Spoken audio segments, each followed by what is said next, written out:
Good evening. Good evening. Welcome to Star Talk. I'm Ken Eccles, and there's a caller standing by. Let's see, who is this on the phone? Caller, you're on the air. Hey, Ken, it's Mark Comedian. Hey, Mark, how are you? Okay, how you doing? I'm doing well. Hello? Hello? Hello? Hello? Hello? Oh, boy. I don't know, Mark. I'm talking to you. Don't know what the problem is. Can you hear me? Yeah, but I don't think I can tell you that I can hear you since apparently you don't hear me.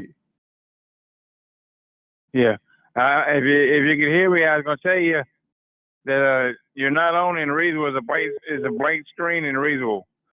Okay, Mark. Well, thanks for letting me know. Now, we have a blank screen in Reedsville, and do we have a phone problem? I don't know. Hello, caller. You're on the air. Go ahead, please. Well, good evening, Mr. Kenya. I think you got a rerun on tonight. Uh, I'm not a rerun. Oh well, okay, never mind. Let's get down to business. All right, you can hear me, right? Hold on. Can you hear me? Yes, sir. I heard you loud and clear. All right. And well, before we go on, do you see me? Yes, I see you. I see your cell phone. I see your mic hiding in the back. I see your Okay. the thing. I see that. I see your computer and everything. Do you see me holding up my arm? Hold on, not yet. It's a delay. All right. Okay, so we're okay. Well, we're good on it, but most likely I want to address something. Okay, what is it that you want to address?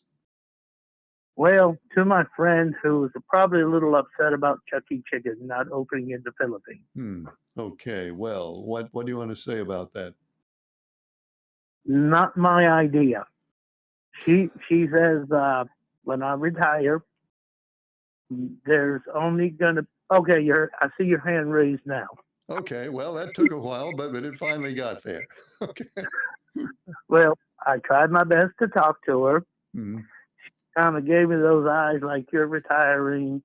We're gonna go somewhere in the Philippines and Mindanao to a village and live in peace and quiet. Well, peace and quiet is a good thing. So then the situation is that she forbids Chuck E. Chicken. She will not allow Chuck E. Chicken to exist. In her words, being polite, no. All right, so there will be no Chuck E. Chicken. Well, I'm kind of sad.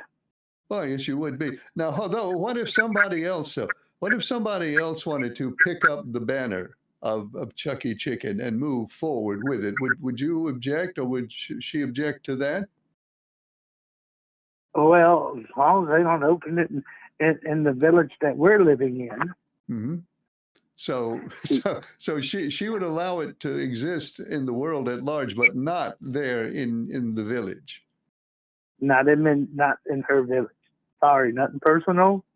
But okay. To my friend, this is to my friend. I am scheduling another meeting for us to have a talk. There will be chicken. There will be chicken. All right, well, fine. As long as we all understand the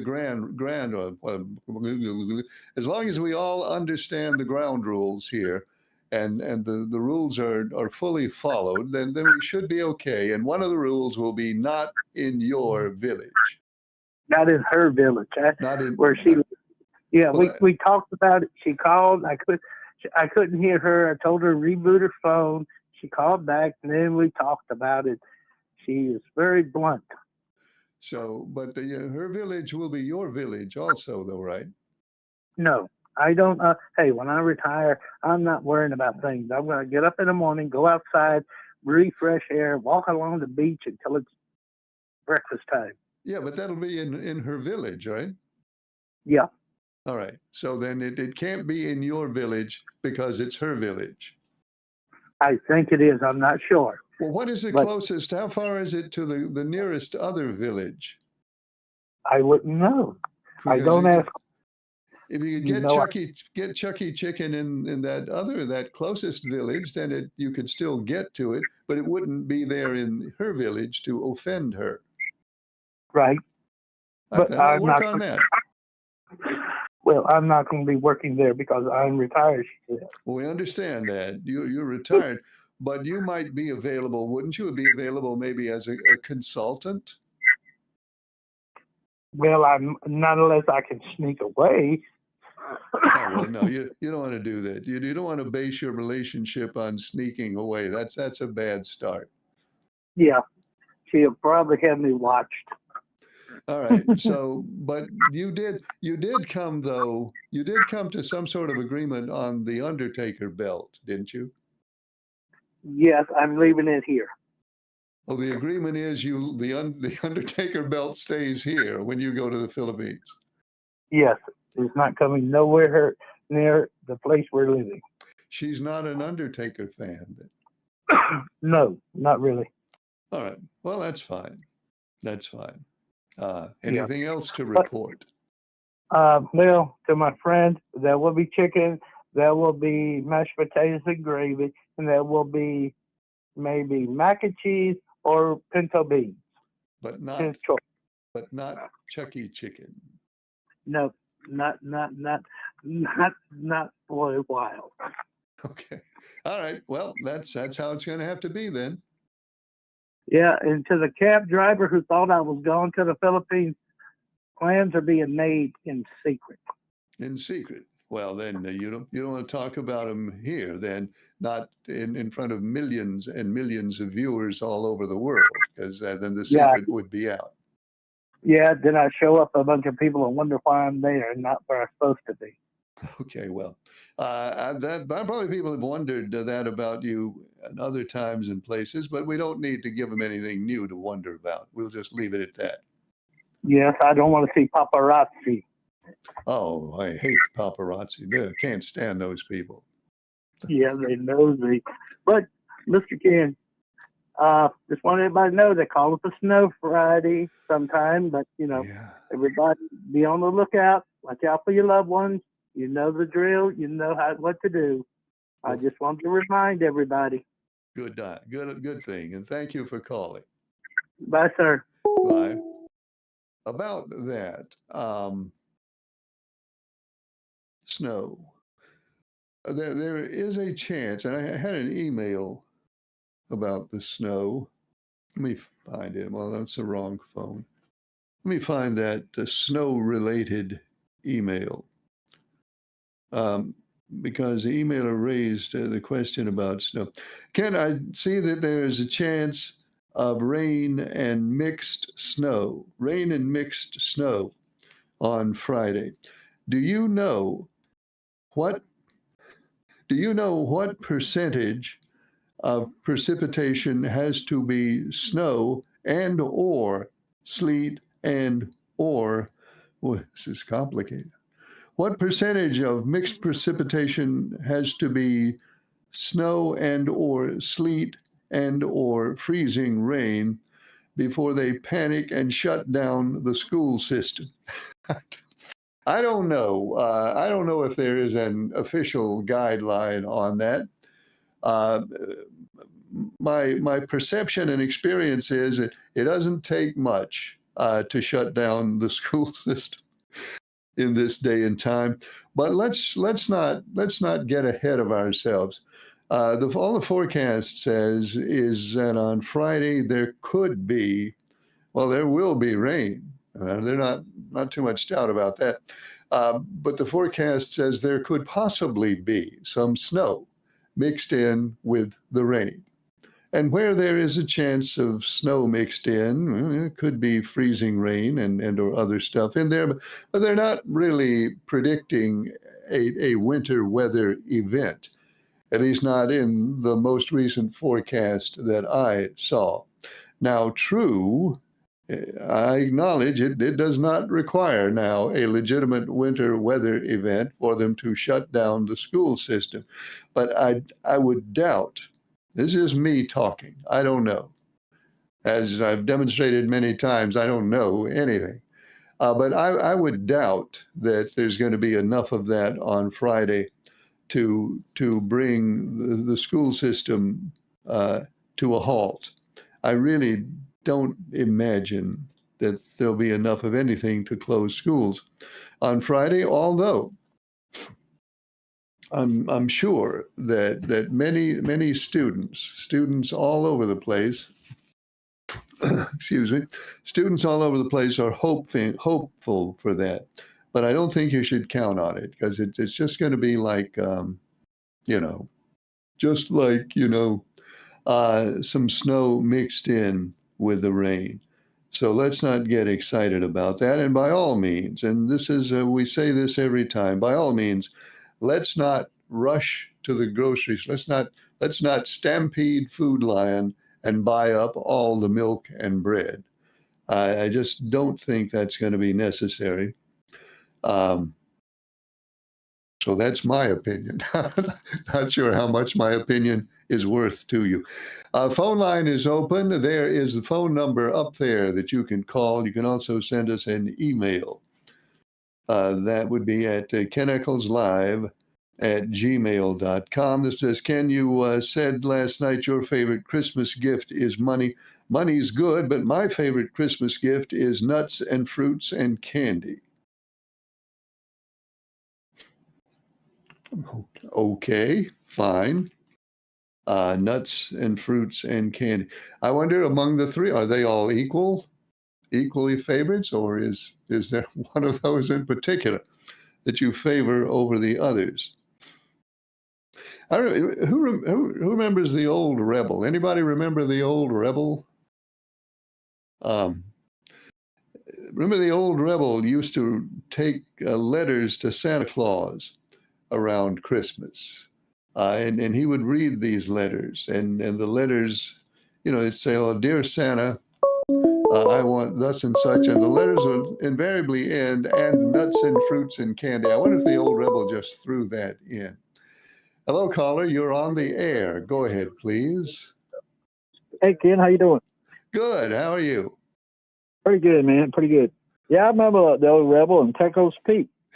Pecos Pete. Oh, yeah. Those were the days. Yep. You talking about the snow, man? I was looking at the Old Farmer's Almanac, and the way I read it, it's going to snow on the day before Christmas Eve this year. The day before Christmas Eve. Right. I need to get my Old Farmers out and look at that because I missed that. Read me what it says. It says the day before Christmas Eve, white snow will fall.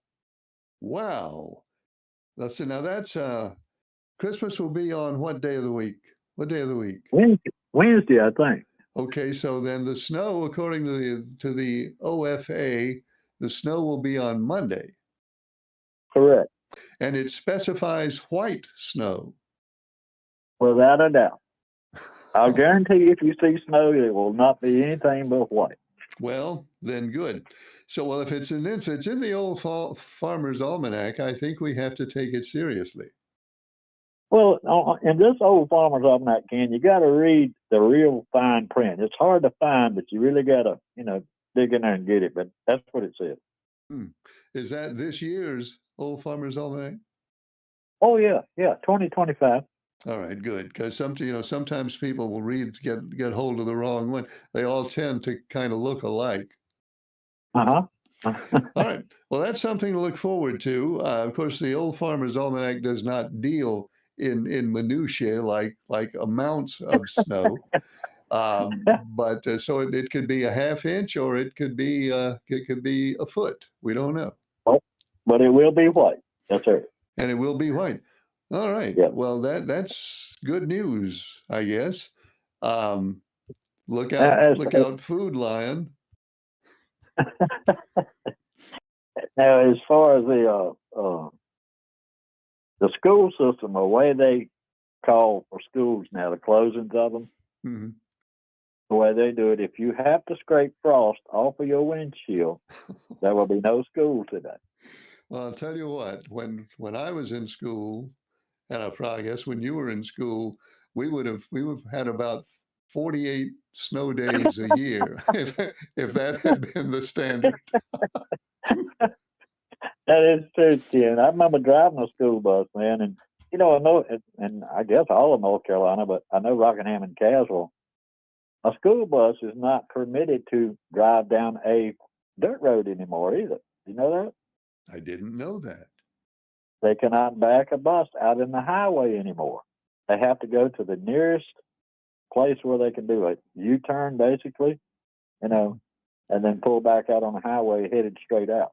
Well, now that kind of makes sense. That one does. It does. It But does, yeah. dirt roads are there are probably still kids who live on dirt roads, aren't there? Well, trust me. My two grandkids, my youngest granddaughter and grandson, but my youngest granddaughter, she graduated from Yanceyville, Bartley Yancey, a couple of years ago. And trust me, Ken, the dirt road that they live on is like a half mile long. Everything in the development is paved, but that part of it. Hmm. That's where when they bought it, they said it would be, but 20 years later, it's still not. But anyway, no, they had to walk about half a mile, or somebody had to pick them up and take them up to the road or take them to school. Well, I took them to school pretty much for 18 years. Yeah. Well, now consider this: which is more dangerous?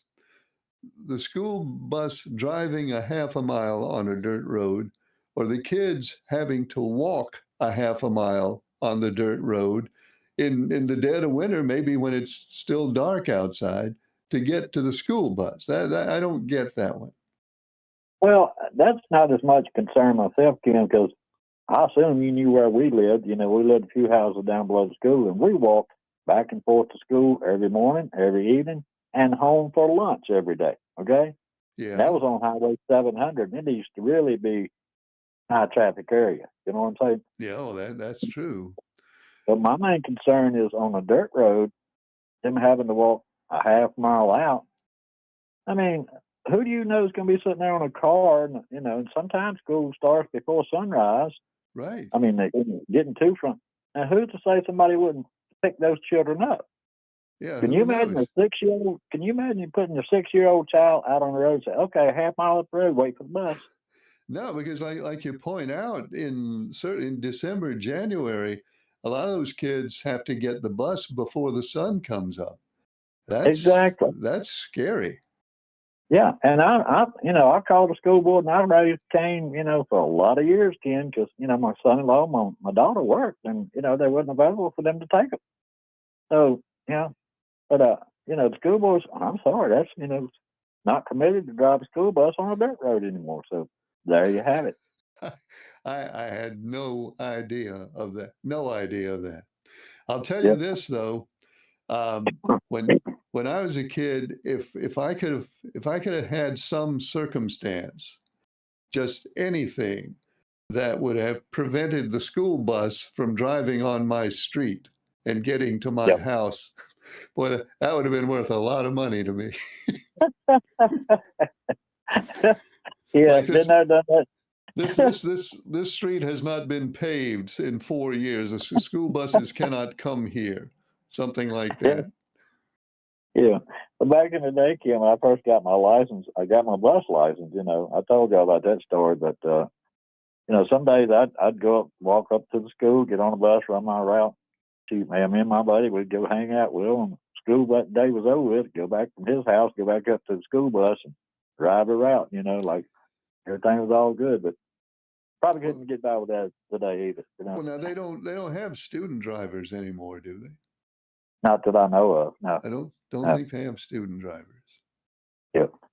Change of pace, Ken. You remember we was talking last week before last about these congressmen putting their voices in public about not using, not doing things that's against the military actions. You know what I'm saying about Yeah, don't do unlawful illegal orders. things. Yeah. Exactly. Well, what do you think about that hit on September the 2nd? Do you think that's a lawful order or not to hit those people when they're sitting out there trying to save their lives? I mean, Well, that right there is against all military rules. according to the the book, this is how I've heard it explained. According to the book, if the second strike was necessary to destroy the target, then it would have been within regulation. But if the target should have been considered neutralized, and there were survivors after the target was neutralized, then it would have been illegal to kill those people by the book. So obviously there's some measure of interpretation in it. But when we get to the end of it, and it's probably going to be a while before we get to the end of it, it'll be a question of whether the target was destroyed and these people were survivors in the water, or whether the target was not destroyed and these people were still crew members of the target. It's going to come down to that, because that's what the book says. Well, the way I read the book, in my opinion, is this: if it's no longer a threat, then you can't take that second shot. I mean, in Vietnam and in different wars, man. I mean, let's put the shoe on the other foot. What if you were captured by the enemy, per the book, and they just, oh well, that's another mouthpiece, let's blow them away. Legally you can't do that. That would be illegal, yes. Yeah, well, I don't see a whole lot of difference in that scenario than the one I'm talking about, because those people were not a threat to anybody after that first hit. I mean, no way. They probably couldn't hear or even see for the first how many hours. Who knows? I mean, a blast like that will shake you up, Bubba. Well, I don't know. I know that in Washington they're trying to pass around responsibility. Naturally, that's Washington. Yeah. So I mean, obviously they've got some concerns about it, or they wouldn't all be trying to hand it off to somebody else. Yeah. I'm just curious to see how this election's going to go in Tennessee tonight, Ken. Whether it's going to stay 22 points ahead like it was in the election for Trump, or would a Democrat pull it out? And I got a feeling if the Democrats don't pull it out, it's going to be a close call either way. Well, that'll be interesting to watch. As you say, it's a very strong pro-Trump district. Yep. And I don't know how it's going to go, but it'll, one way or another, it'll tell us something. All right, Ken. Thanks for taking my call, man. I really enjoy your show. Thanks for calling. The phone line is open. There's a number up there. You can also email us at kennicholslive@gmail.com. And we'd love to hear from you either way, by phone or by email. And this one says, well, I'm on the wrong page. This email says, Ken, are y'all ever gonna have Christmas movie night again? I'd love to see that Mexican movie again, the one where they had the big lips in it. That of course was a Monday Night Live thing, the Mexican movie with the big lips. So I don't know if there's any context under which we would actually do that again, now that there is no Monday Night Live. But I do agree that was a high quality motion picture. It was Santa Claus versus the Devil. For those of you who may not remember, and for those of you who have tried to forget, and now you have to forget again. It was Santa Claus versus the Devil, and it was so good. It probably might have been better. I don't know if it would have been better or worse if anybody in the movie had spoken English. I don't know. It may have been just as good. It may have been better, or it might have lost something if there had been any English spoken in the movie. But it's the movie we had, so it's the movie we ran. But I don't know if there are any plans for Star News ever to do a Christmas movie night again. I honestly I don't know why there would be any such plans.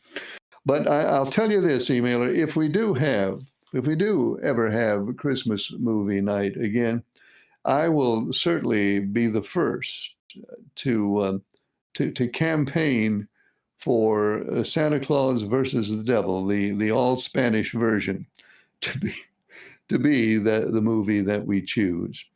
So we'll see how that works out. Ken, are they going to give $1,000 to every newborn baby? They might. They might. This is one of the things that's being discussed in Washington. It's a long way from actually being a fact, but it's being discussed in Washington that perhaps next year, in an election year, the government give a $1,000 bank account to every newborn baby next year. I guess I think they say every. I don't know exactly. I don't know exactly what the fine print is, so I won't even try to wade into it. But basically, $1,000 savings account to every newborn baby. Are they going to do that? I don't know. They might. We'll see. But if you are, if you're toying with the idea of having a baby at some point, which maybe some of you are, 2025 might, no, this is 2025. 2026 might be the year to do it, so that your baby will get that $1,000 account from the government. I don't know exactly what strings would be attached to that. I think there might be some requirement. Well, there isn't any requirement now because it isn't a law right now. But if it is enacted into law, there might be some requirement that the money has to be left alone, that you can't just, grab the money or talk your baby into signing it over to you so that you can spend it. I think it would have to be an account for the baby to be untouched. And to, draw interest. And so what if you had, what if the day you're born, you have $1,000 account at, let's imagine an interest rate. Let's say you had $1,000 account and it was earning 6% interest every year. In a while, it would be more than $1,000. Probably in 20 years, that would be something that might be like $3,000 in 20 years. So it'd be a good thing to have. You may as well have it if they're offering it. So we'll see how all that works out. Of course, we're talking about Washington here, and there's no way to predict what might or might not happen in the capital of the free world. So stay tuned on that one. Ken, I read that beef might be $10 a pound next year. Some of it is close to $8 a pound now. Did you know that? So if it gets to be $10 a pound, do we all become vegetarians? No, I doubt that we'll all become vegetarians. And I wouldn't, concede to that right away. But, beef it's getting a little bit pricey. And I think it was the head of one of the organizations, the American Beef Producers Council. That's not what it is, but it was something like that. So whatever the organization is that oversees beef production, he's the guy who said he expects beef to be $10 a pound in 2026. Now, it may not be. We'll see. What is happening is, according to what I read, our national herd, the number of cattle in the United States right now is at something like a 60-year low. There are around 27 or 28 million beef cattle in the country right now. And that's the lowest number since the early 1960s, which is the main thing that's driving the price. There are some other things too. The tariffs on imported beef are contributing a little bit to it. There's a ban right now on Mexican beef because of a beef disease, and that's contributing a little bit to it. But the main thing is the shortage, the low number of cows that we have right now. And the ranchers say it's because feed prices have gone up. The feed is costing them too much. And they say that labor is costing them too much, and different things are costing them too much. So they have been reducing the size of their herds for a few years now. Now, of course, what'll turn that around is if the price gets to a certain level that makes it more profitable, then these folks would start increasing the prices, the size of their herds. But right now, they're still cutting. So we just don't have as many cows as we used to have. And as long as we don't have as many cows as we used to have, along with the fact that we got more people and fewer cows than we used to have. So the law of supply and demand demands that the price go up. But will it get to $10? I hope not. Phone line is open. Give us a call. There's the number up there that you can call. And the email address is Ken Eccles Live at Ken Eccles Live at gmail.com is the email address. And we'd love to hear from you either way on this edition of our program. Caller, you're on the air. If you really want to know why K&W Cafeteria closed down, I can tell you. Well, it's because Americans are too lazy to walk in and pick up a tray and pick a plate and pick up a knife and a fork and a napkin. Too lazy. Americans want to walk in the door.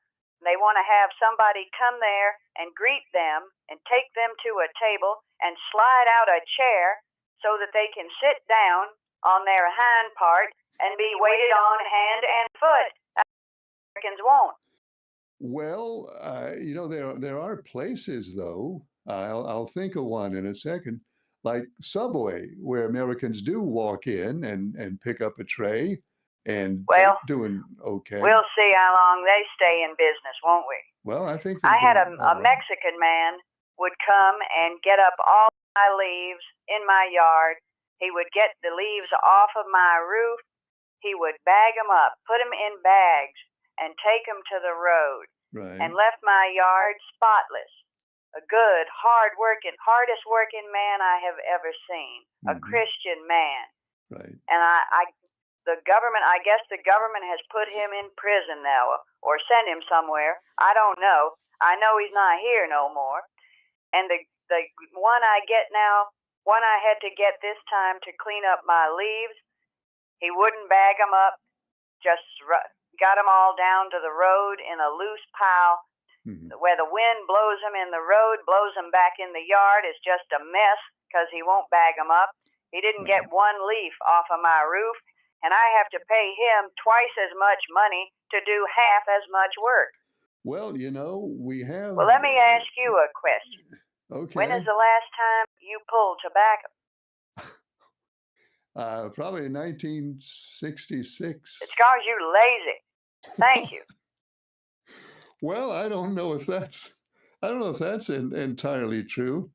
There are a whole lot fewer people pulling tobacco now than there used to be. Plus, I've kind of done other things since then, and I don't even have a tobacco allotment. Does anybody have a tobacco allotment these days? Does anybody know what a tobacco allotment was these days? I don't know. But getting back to where did we start? I think we started with K&W. Getting back to that, it probably is, and we talked about this some last night. I think the whole cafeteria model probably is not that popular anymore, although there are the Subways of the world and other things that sort of a little bit work on the cafeteria model, sort of. Hello, caller. You're on the air. Go ahead, please. Hello, Ken. How are you this evening? I'm fine. How are you? Buddy Rowe, I tell you what, that lady right there just said a mouthful. I tell you what. Yeah. Well, You know, as far as people, you know, and as much I go in when I be on my way to class or whatever in the morning, riding through damn, as many leaves in people's yards that need to be raked or whatever. There's nobody out there to do it, you know. And like I said, now if we, you know, people, this generation is not going to do that right there, you know. well, And uh, I keep hearing this. Sometimes I don't know what exactly the right thing to say is. I don't think it's that folks are lazy necessarily, maybe we are, but I don't think it's necessarily the case. I think we've just in our country we've gotten used to the fact that there are certain jobs that we do, and there are certain jobs that somebody else does. And raking leaves, I guess, is something we don't necessarily think of as the job we do, but maybe we're going to have to start doing. yeah, you know, but I know I was talking to a guy up in Old Dutch here the other week here, and he worked there at Intertape down on 729 to make tape, and he said they get these new people in there now. I've been out. Used to work in there. I've worked in there. It's been about 10 years now since I've been there. I came out with COPD, but anyway, they get in there. They got the young guys coming there. They can't. They won't. If you get one to stay in there a month, you'll be doing good. Yeah. Well, when they were rebuilding my roof after that tree fell on my house, was my great adventure. When they were rebuilding my roof, I will tell you there was not an American in the group, except for the guy in charge. Yeah. And he said, I didn't necessarily bring up the question. So we were talking, and it just came around to this. He said, you know, now every now and then I'll get an American here, and we have to start them. You know, we have to teach them the business. Yeah. And the thing we have to start them with is carrying material. That's how you start. You start as the guy who picks the stuff up and carries it to the ladder and goes up the ladder. That's how you start. And he said, I've had 2 or 3 who did that one day, and then I never saw them again. It's not something that people enjoy doing. Well, okay, so I was talking to a buddy of mine here about 3 weeks ago. So I don't know if you heard of Atkins Truck Sale out there on 29. I know where it is, Exactly. So he's been with Atkins all the way for years. So he cleans the lodge up for them there. They got a lodge. And he had, I believe if I'm not mistaken, he said he had four American women working, helping him clean the building. He said that now he had to fire. He had to file for one Mexican lady can do what those 4 women was doing and better. She's doing it by herself and better. And he told the boss they had to give her a raise. They gave her a raise and give her the next month or give her another $1 raise on top of that because she's doing this. He said that he had to do it one time by himself, and he said for what he would see that lady doing, he couldn't do it. He couldn't do it, you know. And that place is spick and span. Now one lady now doing 4 people's job. I don't know. I don't understand. Well, I had a tobacco farmer tell me this was 20 years ago when there was more tobacco around then than there is now. But I had a tobacco farmer tell me that he had people in his tobacco who were not in the country legally, and he knew they were not in the country legally. Yeah. But he said, if they don't do it, nobody will do it. I can't get anybody to do it. And that's why I don't care whether they're legal or not. I got to get my crop pulled, and they're the only ones who'll do it. And Ken, you know what? That's why we're going to lose it. That's why we're losing it, tobacco and all this, because the simple fact is I've seen them. I live here, right here where they are, here in Virginia here. And on Sundays, you see them out there suckling tobacco. We ain't gonna be out there on a Sunday, no. And they out there pulling tobacco in the hot. I mean, heat. I mean, it's been a hot year. You know, they be out there with long sleeve shirts on, pulling this tobacco, suckling this tobacco. That's something we're not going to do anymore. I done did it in my lifetime. I have done this. I have worked on a tobacco farm. I worked on a dairy farm. I went from the dairy farm into Danville Mill for 17 years, from 17 years into Intertape for 21 years. So I done did my part. But no, this is why we're going to lose it. And the Mexicans is the only ones out here working on the roads and whatnot. You don't, they won't even, we won't even get out there and hold up a sign, the stop sign. You know, it's terrible, Ken.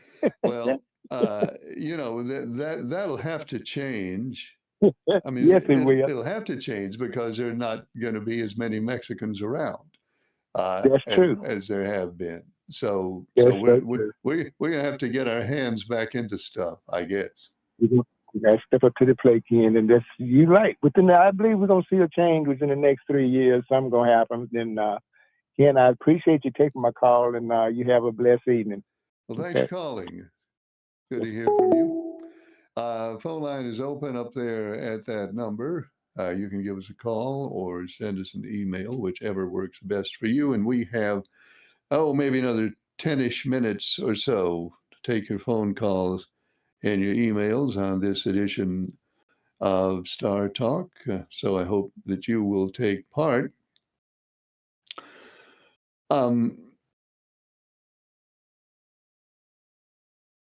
This is Ken, speaking of the tariffs, what is the chance that the tariffs will replace the income tax and that we won't have to pay the income tax anymore? There is no chance of that. I mean, look, the government gets 2.4, about $2.5 trillion a year in revenue from the income tax. $2.5 trillion a year in revenue from the income tax. The tariffs so far this year brought in about $200 billion. Of course, that's not a full year. That's just for part of a year. In a full year, the tariff structure that we have right now in a full year, the Commerce Department and others say will bring in maybe $300 billion a year. So if you're talking about replacing $2.5 trillion of revenue with $300 billion of revenue, you don't have to do a whole lot of math to figure out that one won't work. That's just political talk. That's not even reasonable. Those two figures are so far apart. I mean, the tariff revenue will be maybe 11% of the income tax revenue. I'd like to see the income tax go away. I don't want to pay income tax. I would like to see it go away now before I even have to file next year. But it's not going to. That'd be nice. It's not going to. The income tax is about half of all government revenue. The payroll taxes, which of course is different from the income tax, but it still comes out of your pocket. Payroll taxes make up about a third of federal government revenue. And then there's corporate taxes and other kinds of taxes and fees and stuff that make up the rest of it. But the tariff revenue is a very small percentage compared to the income tax.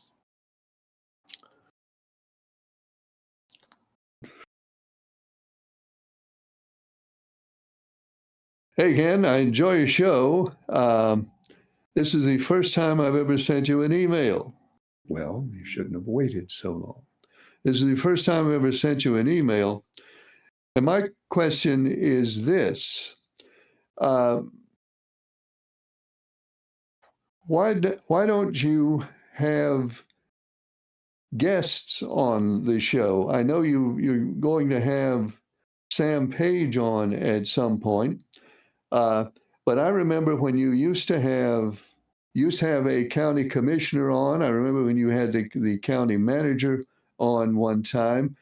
You used to have a lot of other kinds of guests on the show. Why don't you do that anymore? Well, the main reason we don't do that as much anymore is because we used to have a studio. We used to be in a studio in Reidsville where it was very easy to have a county commit. Craig Travis used to be on a whole lot, or a mayor or a city councilman or whoever, just to come in and sit down and be on the show. It's not as easy now because we don't have that studio anymore. I'm hidden in the attic here. That's one thing. Another thing is that if we're talking particularly about politicians, and of course it's not just politicians, but if we're talking in particular about politicians, politicians don't do that sort of thing now as much as they used to. Because the political consultants tell them that it's not a wise thing to do. Now, Sheriff Page, I'm confident, is going to be here. In fact, he officially filed. Yesterday was the day for him to officially file, and he told me last month that after he is officially filed, that he will schedule a time that he's going to be here. So he said he'll be here, and I believe that he will. Phil Berger, who will be his opponent in the primary. I don't know whether Senator Berger will do the show or not. We'll certainly ask him. And when I say be here, I don't mean physically be here. We'll do the show with Sheriff Page on the internet, and we would offer that same opportunity to Senator Berger. So we'll see what works out with them and whether or not they do. And as I say, I'm pretty confident the sheriff will. But it's not, I don't know if you remember when Mark Walker was elected to Congress. Mark Walker was a guy we had on the air when we were in the studio in Reidsville. And when he was running for Congress, and I said to him, this was the last time we talked before the election, I said, if you win, I hope you'll be willing to come back and be on the show with us on a regular basis. And Mr. Walker said, oh, absolutely, I'll do that. After he became Congressman Walker, then it got real hard, real hard to get him on the show once he got elected. His politicians just don't like that kind of thing anymore. But that's not to say they're never going to do it and they'll never do it again. Maybe they will. We'll work on that and we'll see what we can do about that, because it's certainly something that I think politicians owe us. Well, they don't owe me anything. Politicians certainly do owe you that opportunity to come here and to be on the show and to answer your questions. Hello, caller. You're on the air. Go ahead, please. Jackals, Oh, no. this is Pretty Man. I know it. What do you want? I will try to make this simple, because Okay. I know you were talking with one of the dumbest people in the world. Will you say that? I want you to say that again. I want to make sure everybody heard that. Say that again. You were talking with one of the dumbest you people think- in the world. No, you got it right the first time. Do you know where I spent the weekend? No, do you? I was at the Luxury Seasons on Paradise Island in Bahama. In Bahama.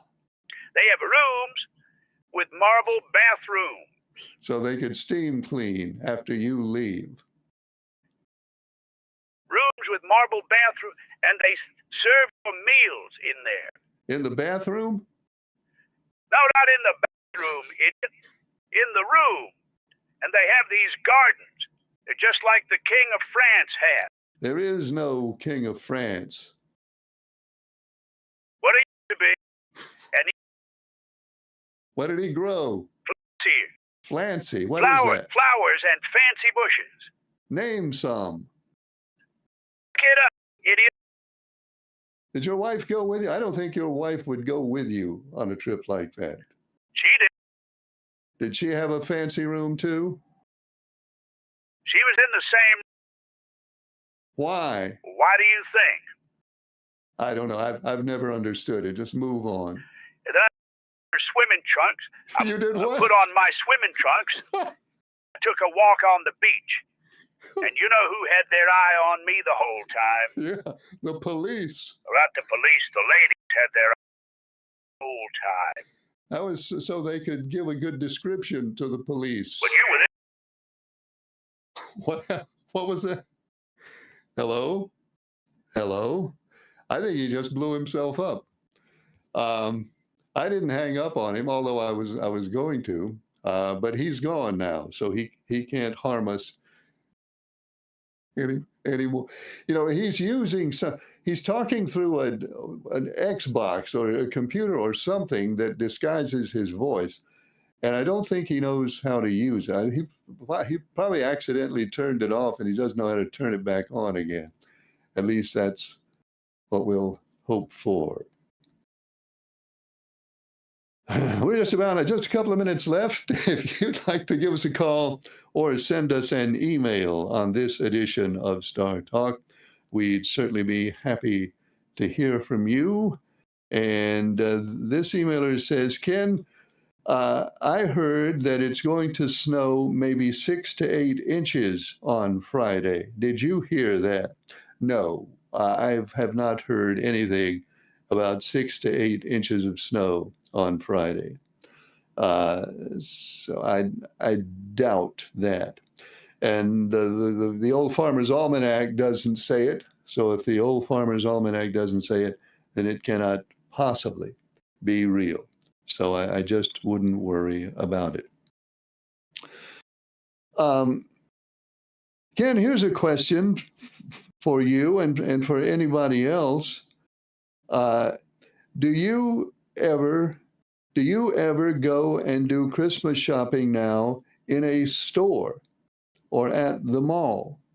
I remember when you would spend days and days and hours at the mall or at the store downtown before Christmas. I don't think I've spent more than a half an hour Christmas shopping in any store or any mall in the last 5 years. Do you still go out and shop like that? Yeah, sometimes I do. There's certain things I want to see before I buy them. Some things that I just looking at a picture online is not sufficient for me. And so things like that, I do go to the store and I look at them. Obviously, I don't do it nearly as much as I used to. I, like you, used to spend hours and hours in the stores in the days before Christmas doing my shopping. And I probably do, I'll just take a guess at it. I probably do 70% of my shopping online now. And honestly, I don't know if I like that or not. Maybe I ought to rethink that. But I can't rethink it now because we're out of time. That's all the time we have for Star Talk tonight. We're on the air Mondays, Tuesdays, and Wednesdays. I hope you'll join us next time. Thanks for watching. I'm Ken Echols.